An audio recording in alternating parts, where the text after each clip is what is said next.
Hi friends, இப்போ நான் என்ன பண்ண போகிறேன்னா, தட்சன் 2 குட்டி மீன் வளர்த்துட்ருந்தேன். அதில் ஒன்று இறந்துடுச்சு, ஒன்று உயிரோடு இருந்துச்சு. சரி, அதை கொண்டு போய் நம்ம குளத்துல விட்டுறலாம் அப்படின்னு சொல்லிட்டு தான் போயிட்டுருக்கேன். கண்டிப்பாக அவன் ஸ்கூல் முடிச்சுட்டு வந்தோடனே கேட்பான், பட் ஏதாவது சொல்லி சமாளிச்சுக்கலாம் அப்படின்னு சொல்லிட்டு விட்டுட்டேன். நம்ம எல்லாருமே சின்ன வயசில் இப்படி தானே ஆசைப்படுவோம். மீன், நண்டு இதெல்லாம் பிடிச்சி வச்சுட்டு வளர்க்கோன்னு நினப்போம். ஆனால் ஒரு ஸ்டேஜுக்கு அப்புறம் அது இறந்து போயிடும். இதெல்லாம் கொஞ்சம் ஓவராக தான் இருக்குதுன்னு நீங்கள் நினைப்பீங்க. எங்கள் வீட்டில் கூட இன்றைக்கி மீன் குழம்பு தான், நான் இல்லைன்னு சொல்லலை.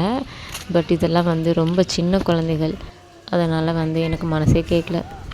நான் அவன்கிட்ட சொல்லிட்டு தான் பிடிச்சேன், 2 நாள் வச்சுருப்போம்டா, அப்புறம் கொண்டு விட்டுருவோம், அப்போ திரும்பி வேணால் பிடிச்சி தரேன் அப்படின்னு சொல்லி தான் எடுத்துகிட்டு வந்தேன். இப்போ பாருங்களேன், விட்டோன்னா அது எவ்வளோ ஹாப்பியாக போகும் அப்படின்ட்டு பார்க்கவே சந்தோஷமாக இருந்துச்சு.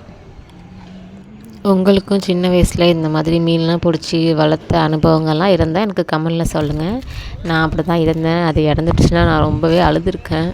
இந்த மீன் 4 டேஸாக நாங்கள் வளர்த்தோம். ரொம்ப ஆக்டிவாக தான் இருந்துச்சு. பட் தூங்கும் போதெல்லாம் பயமாக இருக்கும், எங்கே காலில் செத்துருக்குமோ அப்படின்றதுனால. Okay friends, tata.